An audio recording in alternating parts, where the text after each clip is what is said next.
Hi guys! Magandang hapon po sa ating lahat.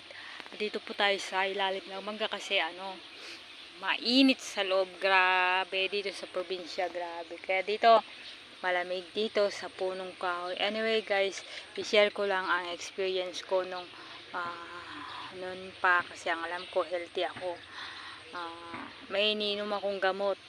Nag-try na ako ng kahit na anong gamot na yung mga herbal na sinasabi nila. Ay, huwag kayong maniwala sa mga ganun kasi wala naman scientific basis na nagpapagaling talaga yun. Kaya ito yung istorya ko guys, nung bago ako nabuntis guys, may mga nararamdaman ako na para akong nanginginig. Tapos hindi ako makatulog sa gabi, irita ako, tapos pawisin ako. Tapos mainitin yung katawan ko, tapos madali ako mapagod. Yung kumbaga mag-aano lang ako diyan, maglalakad lang ako konti. Madali ako mapagod. Nung nagpa-check up ako sa doktor, nung nabuntis na ako, sabi ng doktor is okay naman yung mga laboratory ko, ganyan.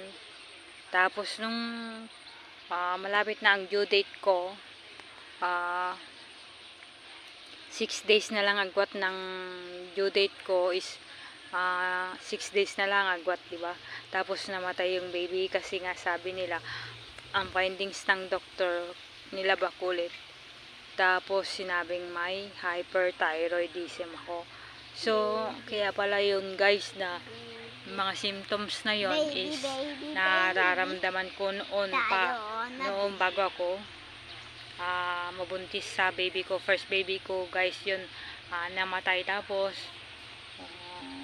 yun nga guys, medyo masakit sa akin kasi first baby ko yun.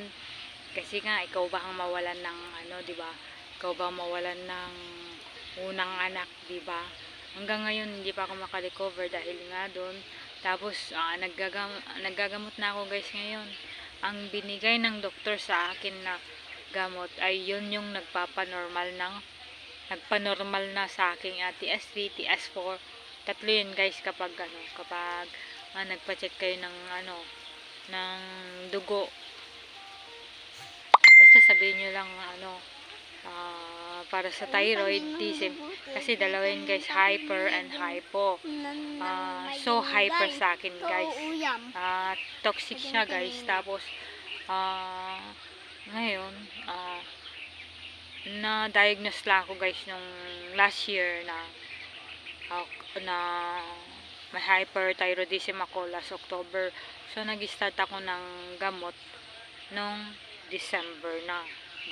So mag 1 year na sa December. So October na ngayon guys is normal na yung yung level na sa thyroid ko. So sabi ng doktor okay na daw. So masaya ako kasi naging normal na yung sa thyroid ko, yung TS3, TS4 yun. Kaya guys, pag may nararamdaman kayo sintomas tulad din sa akin, yung parang may mga plemas dito, kahit hindi ka inuubo, kahit wala kang ubo or sipon, tapos sa umaga, yung parang maraming plemas, ganun, tapos mahirap ka lumunok, mahirap ka huminga, madali kang mapagod, nanginginig ka, palpitate pala yun guys ng puso natin. Kaya yun guys, it's better na avoid than to cure guys. Kaya agapan nyo na guys kung meron kayong mga simptomas na katulad ko guys. So PM nyo na lang po ako guys at gagawa ako ng second video ko na ipapakita ko lahat ng result na nag-normal na yung level sa thyroid ko, yung TS3, TS4. Okay, bye guys, sana makatulong ako sa inyo. Mahirap magkasakit guys, mas maganda nga kahit wala tayong pera, basta wag na magkasakit sana, wala tayong magagawa kasi parte na ng buhay natin guys yan. Ang mahalaga lang guys, laban lang guys. Kasi nga, ganun talaga ang buhay. At saka may tiwala sa Diyos. Prayer, palagi. Nothing is impossible to Jesus. Sabi nga niya, di ba?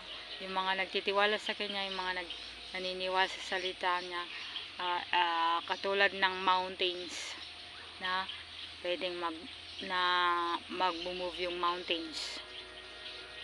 Bye guys! Maraming sa panonood. Thank you. God bless. Bye.